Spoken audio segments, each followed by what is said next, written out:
Bom dia! Lindo, maravilhoso e abençoado dia na presença de Deus. Hoje estamos no dia 592 do projeto Bíblia para Iniciantes. Vamos começar o capítulo 4 da primeira carta de Paulo a Timóteo. Amém? Olha só, Paulo diz assim, depois de Paulo estar trazendo uma série de direcionamentos.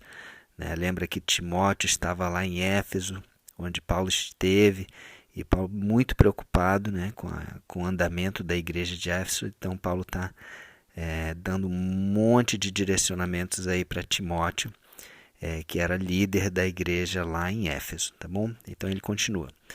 Ora, o Espírito, com E maiúsculo, Espírito Santo, Espírito, afirma expressamente que nos últimos tempos, alguns apostatarão da fé, ou abandonarão a fé, por obedecerem a espíritos enganadores e a ensinos de demônios.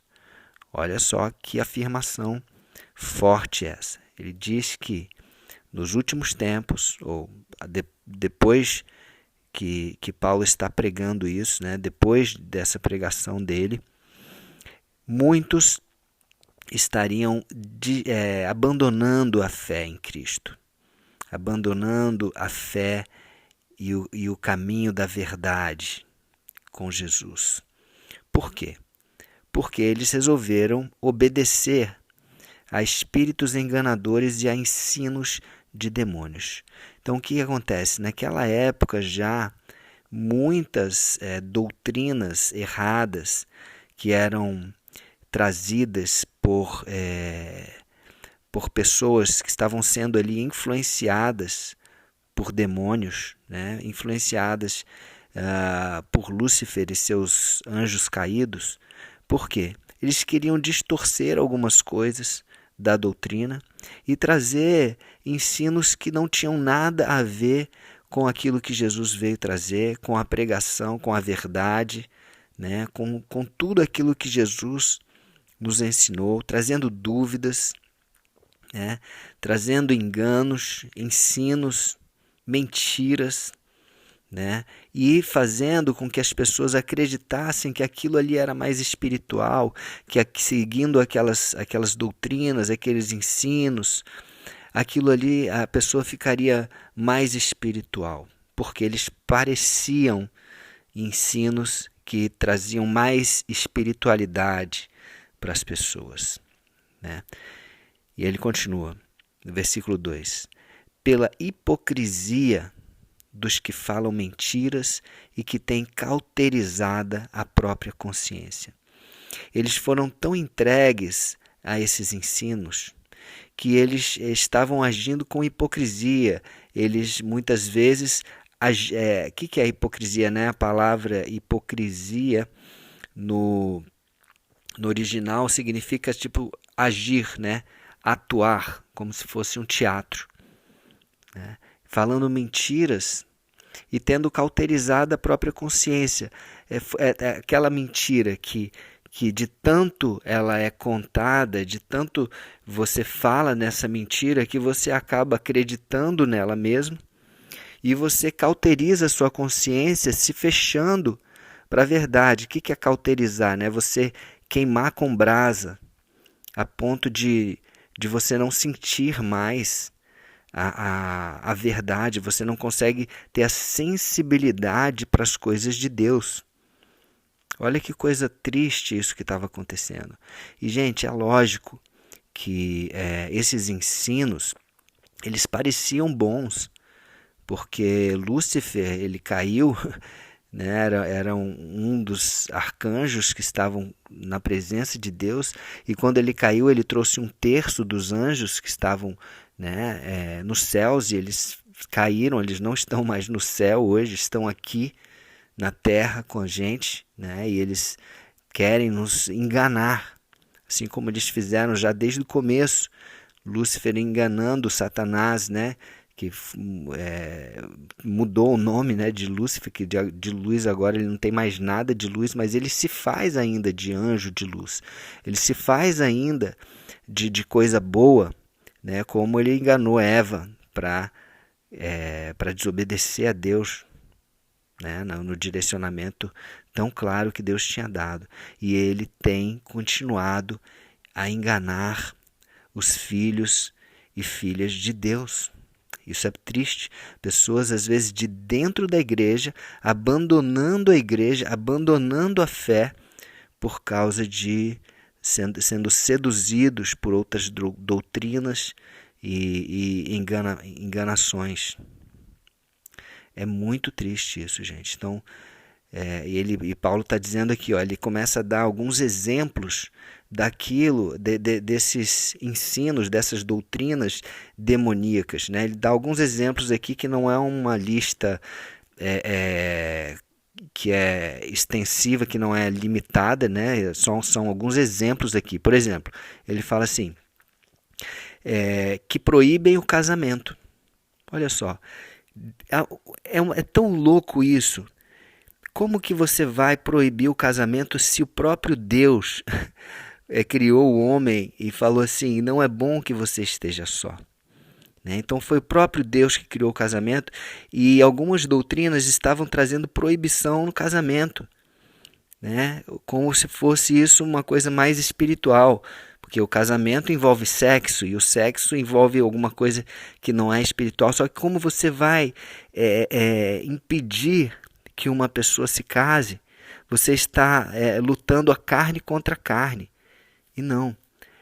Existem pessoas que são chamadas para ter o dom do celibato, isso é diferente, Paulo já falou aqui em 1 Coríntios, mas isso é um dom que é reservado para algumas pessoas, tá? Algumas poucas pessoas, e isso leva a elas a se dedicarem com mais intensidade às coisas de Deus, mas isso é um dom que a pessoa recebe, não é uma imposição.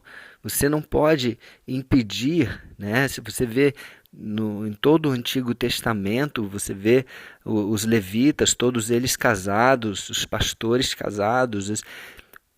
Isso é um chamado de Deus para o celibato. Você não pode impor isso, proibir o casamento.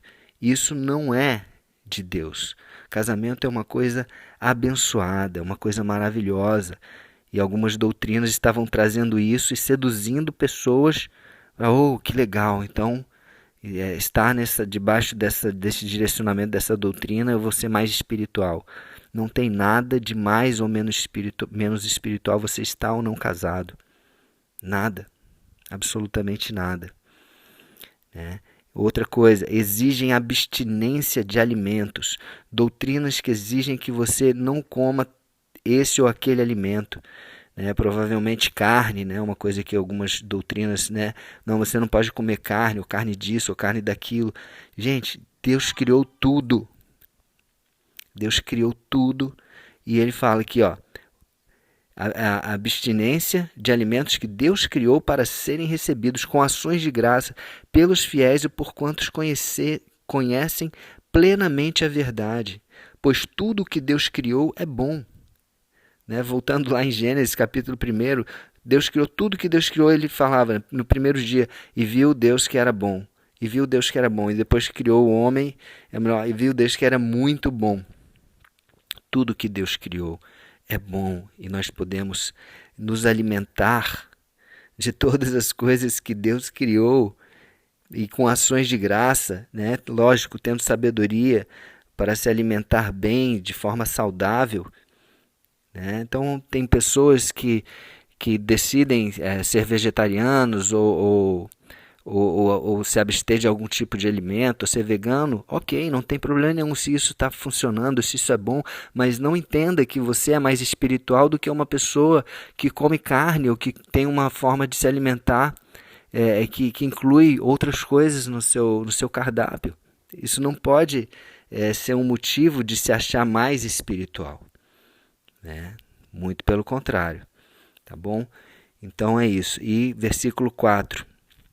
Pois tudo o que Deus criou é bom. né? Repetindo, recebido com ações de graça, nada é recusável, porque pela palavra de Deus e pela oração é santificado. Então, lógico, sempre quando você for se alimentar, eu tenho esse costume, né? E eu acredito que seja um bom costume, santifica, ora. Ele fala assim, pela palavra de Deus e pela oração tudo é santificado. Então, toda vez que você for se alimentar, muitas vezes você não sabe como foi preparado, de onde vem a origem, faça uma oração e santifica. Faça uma oração e santifique e acredite que aquilo ali vai ser bom para você. Lógico, se alimente de coisas saudáveis. Cuide do seu corpo, que é templo do Espírito Santo. Amém? E daquilo que te faz bem. Tá bom? Então é isso, ficamos por aqui hoje. Vamos orar? Senhor Deus, Pai, obrigado, Pai. Obrigado pela Tua palavra, pela sabedoria que vem da Tua palavra. Que o Senhor venha, Senhor Espírito Santo, sobre as nossas vidas, nos conduzindo. O Senhor nos dá uma vida de liberdade, liberdade no Espírito Santo. Então vem, Espírito Santo, e nos guia, e nos dá sabedoria e discernimento para não aceitarmos doutrinas enganadoras, mesmo parecendo boas e mais espirituais. Que possamos seguir a simplicidade do Evangelho pregado por Jesus e que possamos nos ater às palavras que o Senhor nos deu através da Bíblia, tão sábias e tão poderosas, que é o nosso alimento. Senhor Deus, obrigado, recebemos a Ti, Jesus, como Senhor e Salvador das nossas vidas. Amém? Então é isso, ficamos por aqui. Um beijo no coração e até o próximo dia do projeto.